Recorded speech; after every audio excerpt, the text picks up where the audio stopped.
तर इकडे बुलढाणा जिल्ह्यात मुसळधार पावसाचा कहर सुरू असून प्रशासनानं हाय अलर्ट जारी केला आहे। खामगाव शहरात केवळ 24 तासात 146.4 मिलीमीटर पावसाची नोंद झाली आहे। खामगाव जलंब रेल्वे मार्गाजवळ सुरू असलेल्या अंडरपासच्या रखडलेल्या कामामुळे नागरिकांच्या अडचणीत भर पडली आहे।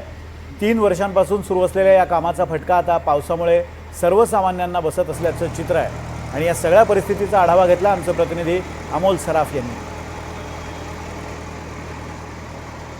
बुलढाणा जिल्ह्यामध्ये मागील 24 तासापासून जो मुसळधार पाऊस ज्याने कहर केलेली आहे त्याचा फटका आता या खामगावातील जो एक खामगाव जलम रेल्वे मार्गाच्या पलीकडे जो अंडरपास जो नागरी वस्ती जोडण्याकरता सुरू केलेला आहे त्याला फटकांना आपल्याला दिसतोय।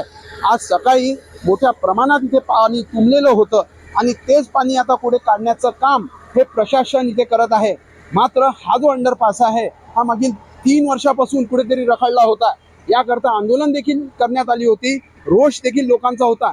मात्र ज्या पद्धतीने हे जे रखडलेलं काम होतं त्याची पोलखोल कुठे या पावसाने केलेली आहे आणि आज हे जे पाऊस जो आहे हा या लोकांच्या घरामध्ये व्यापाऱ्यांच्या दुकानामध्ये कुठेतरी शिरल्याचे आपल्याला इथे दिसून आलं। मुख्य म्हणजे हा जो अंडरपास आहे हा इथून साईनगर असू दे, समता कॉलनी असू दे, या मुख्य भागाला गावातल्या जोडणारा हा अंडरपास म्हटला जातो। मात्र वेळोवेळी या कामात जी दिरंगाई झाली प्रशासनाच्या वतीने, संबंधित विभागाच्या वतीने, त्याचा फटका इथे कुठेतरी आता नागरिकांना आज सहन करावा लागला आहे। पण एकंदरीत जो रखडलेला हा जो सगळा अंडरपास होता हा कुठेतरी आज लोकांच्या, नागरिकांच्या, रहिवाशांच्या जीवावर बेतला असता असं म्हणायला हरकत नाही।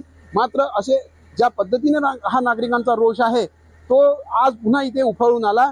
त्यानंतर प्रशासन जागी झालं आणि हा जो अंडरपास आहे याचं पाणी काढण्याची संपूर्ण आता इथे युद्ध पातळीवर जी आहे प्रक्रिया जी आहे ती प्रशासन करत आहे।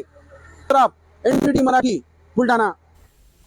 बुलढाणा जिल्ह्यात गेल्या 24 तासापासून सुरू असलेल्या मुसळधार पावसामुळे अनेक नदी नाल्यांना पूर आलाय। जळगाव, जामोद, संग्रामपूर तसंच नांदुरा, मलकापूर आणि खामगाव तालुक्यात पावसाचा जोर अधिक असून अनेक गावांचा संपर्क तुटलाय। काही ठिकाणी पुलांवरून पाणी वाहत असल्यानं रस्ते बंद करण्यात आलेत। मलकापूर सोलापूर महामार्गही काही काळ बंद राहिल्यानं वाहतुकीवर परिणाम झालाय।